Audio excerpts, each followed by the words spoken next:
আকাশ দেখতে দেখতে হঠাৎ ধূপ করে পড়লাম মাটিতে আর নিলাম এক মুষ্টি কাদামাটি। কিন্তু এই কাদামাটি নিয়ে আমি কি করব? চলো তাহলে ধাপে ধাপে ভিডিওতে দেখা যাক। ততক্ষণে আমরা জেনে আসি বাংলাদেশের কোন কোন জেলায় এই মাটির জিনিসগুলো সবচেয়ে বেশি পাওয়া যায় এবং কেন এই জিনিসগুলো মৃৎশিল্পীরা তৈরি করে থাকেন। মাটি হচ্ছে প্রাকৃতিক এক অমূল্য উপহার। এই সাধারণ মাটিকেই শিল্পীরা তাদের দক্ষ হাতে রূপ দেন অসাধারণ সব শিল্পকর্মে। বাংলাদেশের ঐতিহ্যবাহী মৃৎশিল্পের ইতিহাস হাজার বছরের পুরনো, তা আমরা সবাই জানি। গ্রাম বাংলায় কুমাররা মাটি দিয়ে তৈরি করেন হাঁড়ি, পাতিল, কলস, ফুলদানি, খেলনা এবং নানান শৌখিন সামগ্রী। কিন্তু বাংলাদেশে এই জিনিসগুলো সবচেয়ে বেশি কোথায় পাওয়া যায়? বিশেষ করে বগুড়া, রাজবাড়ী, কুমিল্লা ও যশোর অঞ্চলের মৃৎশিল্পের দেশ জুড়ে পরিচিত। প্রাচীন সভ্যতার নিদর্শন হিসেবে মহাস্থানগড় ও পাহাড়পুরে পাওয়া গেছে পোড়ামাটির অসংখ্য শিল্পকর্ম। তাছাড়া মৃৎশিল্প তৈরির প্রক্রিয়া বেশ শ্রমসাধ্য। কেন?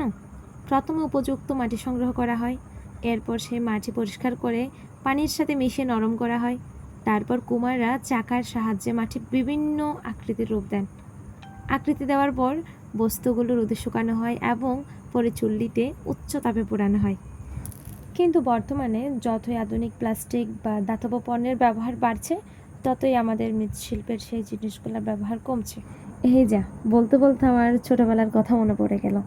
ছোটোবেলায় প্রচুর এই কাদামাটি নিয়ে খেলাধুলা করেছি। ইভেন এই কাদামাটিগুলো নিয়ে বিভিন্ন ফুল বানাতাম, বিভিন্ন পাতিল বানাতাম। পরে সেগুলো ভেঙে যেত, আবার কান্না করতাম, মন খারাপ করতাম।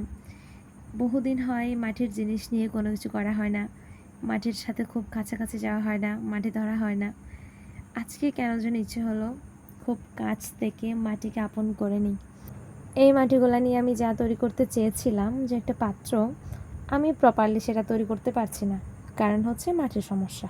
এই মাটিটার যেহেতু কোনো একটা খোলা জমিনের মাটি, এই মাটি খুব বেশি পরিষ্কার না, কিছুটা অপরিষ্কার, ময়লা জমে আছে। তাও আমি ট্রাই করে যাচ্ছিলাম, কিছু না কিছু তো আজকে একটা আমার করতেই হবে। এইখানে যা বানালাম এটা হচ্ছে একটা পাত্র, আর এই পাত্রের জন্য একটা ছোট ঢাকনা বানিয়ে নিলাম। ঢাকনার উপর একটা হাতল দিয়ে দিলাম যেন সুন্দর করে ধরা যায়। দেখতে দেখতে বানানোটা কোনো রকম শেষ হলো। হঠাৎ করে ঝুম বৃষ্টি নামলো, ভিজলাম।